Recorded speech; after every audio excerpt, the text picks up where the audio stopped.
بسم اللہ الرحمن الرحیم الحمد للہ رب العالمین والعاقبۃ للمتقین والصلاة والسلام علی سید الانبیاء والمرسلین۔ تربیتی اولاد کورس کے سلسلے میں آج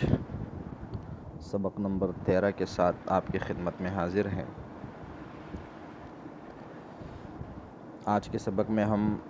جس عنوان پر بات کریں گے وہ ہے دینی معاملات میں اولاد کی تربیت۔ چونکہ بچوں کے ہر اعتبار سے اچھی تربیت کرنا یہ والدین کی ذمہ داری ہوتی ہے، پھر چاہے اس تربیت کا تعلق دنیا کے معاملات سے ہو اور چاہے اس تربیت کا تعلق دین کے معاملات سے ہو۔ ہر میدان کے لیے اپنے بچوں کو بہترین تربیت سے آراستہ کرنا یہ والدین کی ذمہ داری ہے۔ اب دینی معاملات میں تربیت کا کیا مطلب ہے؟ تو اس کا آسان سا مفہوم یہ ہے کہ دین کے حوالے سے جتنی چیزوں کے کرنے کا حکم ہے ان چیزوں کے کرنے کے لیے بچوں کو تیار کرنا، اور شریعت میں جن کاموں سے روکا گیا ہے ان کاموں سے رکنے کے لیے اپنے بچوں کو تیار کرنا، یعنی شریعت کے مامورات اور منہیات کے حوالے سے اپنی اولاد کی تربیت کرنا۔ دین کے حوالے سے تربیت کا آغاز بچے کی ولادت سے پہلے ہو جانا چاہیے، اور اس حوالے سے نبی کریم صلی اللہ علیہ وسلم کے احکامات اور خود قرآن کریم کی آیات سے ہمیں یہ تعلیم ملتی ہے کہ بچہ جب دنیا میں نہیں آیا ہوا ہوتا اس وقت بھی والدین کو اپنے بچوں کی دین کے حوالے سے فکر مند ہونا چاہیے۔ چنانچہ قرآن کریم میں حضرت عیسیٰ علیہ السلام کی جو نانی ہیں اور حضرت مریم علیہ السلام کی جو والدہ ہے، ان کے ایک دعا کا ذکر ہے کہ جب حضرت مریم علیہ السلام پیدا ہوئی تو اس وقت ان کے والدہ نے ایک دعا مانگی تھی اللہ تعالیٰ سے کہ انی اعیذھا بک وذریتھا من الشیطان الرجیم، کہ اے اللہ میں مریم کو اور مریم کے آنے والی ذریت کو شیطانی مردود سے تیری پناہ میں دے دیتی ہوں۔ اسی طرح جب حضرت مریم علیہ السلام کی ولادت نہیں ہوئی تھی تو ان کے والدہ نے ایک نظر مانی تھی کہ جو میری اولاد ہوگی وہ بیت المقدس کی خدمت کے لیے وقف ہوگی، لیکن چونکہ اس زمانے میں رواج یہ تھا کہ بیت المقدس کی خدمت کے لیے مذکر اولاد کو تو وقف کیا جا سکتا تھا لیکن مؤنث اولاد کو وقف کرنے کا رواج نہیں تھا،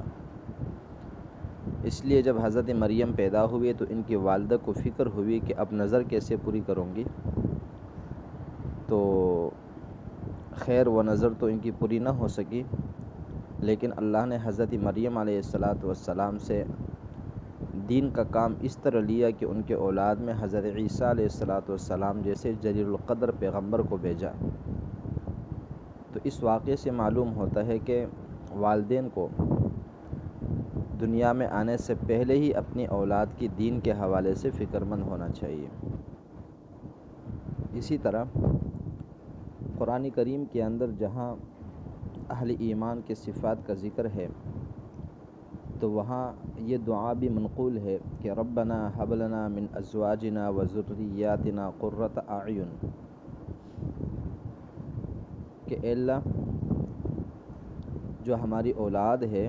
اور جو ہماری ازواج ہے انہیں ہماری آنکھوں کی ٹھنڈک بنا دیجیے، اور آنکھوں کی ٹھنڈک تب بنے گی جب وہ اولاد اور ازواج اللہ کے عبادت اور اطاعت میں مصروف ہوگی۔ صحیح بخاری شریف میں نبی کریم صلی اللہ علیہ وسلم نے اپنے امت کو ایک دعا سکھائی تھی کہ اگر کوئی شخص اپنی اہلیہ کے ساتھ حقوق زوجیت کی ادائیگی سے پہلے یہ دعا پڑھ لے، اللہم جنبنا وجنب الشیطان ما رزقتنا، تو اللہ تعالیٰ آنے والی اولاد کو شیطان کے شر سے محفوظ رکھتا ہے۔ اس حدیث سے بھی معلوم ہوتا ہے کہ اولاد کی دینی معاملات میں تربیت کے لیے انسان کو بہت پہلے سے فکر مند ہونا چاہیے۔ جب بچہ شعور کے زمانے کو پہنچے تو پھر سب سے پہلی چیز اس کے عقیدے کی اصلاح ہے۔ جیسے حضرت لقمان حکیم کے واقعے میں ہم نے پڑھا ہے کہ جس طرح انہوں نے اپنے بیٹے سے فرمایا یا بنی لا تشرک باللہ، کہ اے میرے پیارے بیٹے اللہ کے ساتھ کسی کو شریک نہ کرے، تو پہلی چیز، پہلا مامور وہ عقیدے کی اصلاح ہے۔ اس کے بعد عبادات کی طرف بچے کو لانا، یا بنی اقم الصلاۃ وامر بالمعروف وانہی عن المنکر۔ اس آیت سے معلوم ہوتا ہے کہ بچوں کو دینی معاملات کی طرف لانا یہ بھی والدین کی ذمہ داری ہے، اور دینی معاملات میں عبادات دوسرے نمبر پر ہے عقیدے کے بعد، اور عبادات میں نماز سب سے پہلے نمبر پر ہے۔ اسی لیے ایک روایت اسی کورس میں ہم نے پڑھی تھی، جب آپ علیہ السلام کا یہ ارشاد نقل کیا گیا تھا کہ جب تمہارے بچے 7 سال کے ہو جائے تو انہیں نماز کا حکم دو، اور جب وہ 10 سال کے ہو جائے تو نماز نہ پڑھنے پر ان کو مارو۔ اس سے بھی معلوم ہوتا ہے کہ عبادات کے حوالے سے بچوں کو تیار کرنا والدین کی ذمہ داری ہے۔ اسی طرح روزہ ہے۔ روزے کے حوالے سے حضرت ربیعہ بنت معوذ رضی اللہ تعالی عنہ کی روایت ہم نے پڑھی تھی۔ وہ فرماتی ہے کہ ہم اپنے بچوں کو بھی عاشورہ کا روزہ رکھوایا کرتی تھی، اور دن بھر ان کا دل بہلانے کے لیے ان کے لیے اون یا روئی کے کھلونے بنایا کرتی تھی۔ اس سے بھی معلوم ہوتا ہے کہ روزے کے حوالے سے بچوں کی تربیت والدین کی ذمہ داری ہے۔ حج کے حوالے سے جہاں تک بات ہے تو عبداللہ بن عباس رضی اللہ تعالی عنہ آپ علیہ السلام کے آخری حج کے وقت تقریباً 12 یا 13 سال کے ہیں، لیکن اس کے باوجود بھی وہ حج کے سفر میں شریک تھے۔ اور بھی بہت سارے ایسے کم عمر صحابہ کرام تھے جو اپنے کم عمری کے باوجود بھی حج کے سفر پر اپنے والدین کے ساتھ گئے تھے۔ تو اس سے بھی معلوم ہوتا ہے کہ ان جیسے عبادات کے لیے بچوں کو تیار کرنا بھی والدین کی ذمہ داری ہے۔ اس کے بعد نمبر آتا ہے اخلاقیات کا۔ اپنے بچوں کو اچھے اخلاق سکھانا یہ بھی دینی تربیت میں داخل ہے۔ انہیں سچ بولنے کا عادی بنا لیا جائے، سچ بولنے پر ان کی حوصلہ افزائی کی جائے۔ اسی طرح اپنے بچوں کو امانت داری سکھائی جائے۔ امانت صرف چیزوں کی نہیں ہوتی، امانت صرف پیسوں کی نہیں ہوتی، امانت رازوں کی بھی ہوتی ہے، امانت باتوں کی بھی ہوتی ہے۔ انہیں اس بات پر آمادہ کیا جائے اور انہیں اس بات سے آگاہی دی جائے کہ گھر کی باتیں باہر نہیں بتائی جاتی، باہر کی باتیں گھر پہ نہیں بتائی جاتی، یہ باتیں راز کی ہوتی ہیں، کیونکہ یہی سے اگر ان کی عادت بن جاتی ہے تو زندگی بھر یہ عادت ان کے کام آتی ہے۔ لیکن اگر ابھی سے ان کی یہ عادت بگڑ جائے کہ یہاں کی وہاں بتانی ہے، وہاں کی یہاں بتانی ہے، تو مستقبل میں جا کر یہ عادت ان کی اور پکی ہو جاتی ہے۔ اسی طرح بڑوں کا احترام کیسے کرنا ہے، اپنے ٹیچرز، اپنے اساتذہ کا احترام کیسے کرنا ہے، ان کو کون سا رتبہ دینا ہے، کون سا مقام دینا ہے، اپنے بڑے بہن بھائیوں کو کس طرح پکارنا ہے، ان کا احترام کیسے کرنا ہے، اپنے چھوٹے بہن بھائیوں کے ساتھ کس طرح پیش آنا ہے، یہ اخلاقیات ہیں سارے۔ اسی طرح بچوں کو معاملات کے حوالے سے بھی آگاہی دی جائے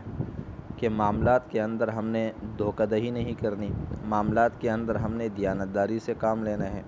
معاملات کے اندر ہم نے سچ بولنا ہے، یہ دینی تربیت میں داخل ہے۔ اسی طرح بچے سے اگر کوئی غلطی ہو جائے تو انہیں اس بات کے عادی بنا لیا جائے کہ اپنی غلطی تسلیم کرنی ہے۔ غلطی تسلیم کرنے سے کسی کی عزت میں کمی نہیں آتی، کسی کی شان نہیں گھٹتی، بلکہ غلطی کو تسلیم کرنے سے عزت میں اور اضافہ ہو جاتا ہے، یہ ان کا ذہن بنا لیا جائے۔ اسی طرح منہیات یعنی شریعت کے اندر جو باتیں منع ہے ان باتوں سے انہیں روکا جائے۔ جھوٹ، گالم گلوچ، خیانت، چاہے خیانت چیزوں کے اندر ہو، چاہے خیانت باتوں کے اندر ہو، چاہے خیانت رازوں کے اندر ہو، یہ سارے خیانت کی شکلیں ہوتی ہیں۔ اسی طرح جھوٹ، یہ بچوں کی عادت ہوتی ہے، بچے جھوٹ بولتے ہیں، تو اس عادت سے انہیں روکنا یہ والدین کی ذمہ داری ہے۔ گالم گلوچ چاہے گھر کے اندر ہو، چاہے محلے گلی کے اندر ہو، چاہے اسکول مدرسے کے اندر ہو، ہر جگہ انہیں اس بری عادت سے روکنا یہ والدین کی ذمہ داری ہے۔ غیبت، یہ بچوں کی عادت شروع سے بن جاتی ہے، چھوٹے بہن بھائیوں کی چغلی لگانا، چھوٹے بہن بھائیوں کی غیبت کرنا، اسکول کے کسی بچے کی غیبت کرنا، محلے کے کسی بچے کی غیبت کرنا، یہ بچوں کی عادت بن جاتی ہے۔ ان چیزوں سے روکنا بھی والدین کی ذمہ داری ہوتی ہے۔ اسی طرح تضحیک اور مذاق اڑانا، یہ بھی بچوں میں عادتیں ہوتی ہیں کہ کلاس کے کسی کمزور بچے کا، کسی معذور بچے کا مذاق اڑا لیا، اپنے بہن بھائیوں میں سے کسی بچے کا مذاق اڑا لیا، اپنے بڑوں میں سے بھی کسی کا بسا اوقات مذاق اڑایا جاتا ہے، اپنی کسی ٹیچر کی نقل اتارتے ہیں اور والدین اس پر خوش ہوتے ہیں کہ دیکھو ہمارا بچہ جو ہے وہ استاد کی کاپی کرتا ہے، حالانکہ یہ عادت بعد میں جا کر معاشرے کے لیے ناسور بن جاتا ہے۔ تو اس لیے ان تمام دینی معاملات کے حوالے سے بچوں کی تربیت کرنا یہ والدین کی ذمہ داری ہے۔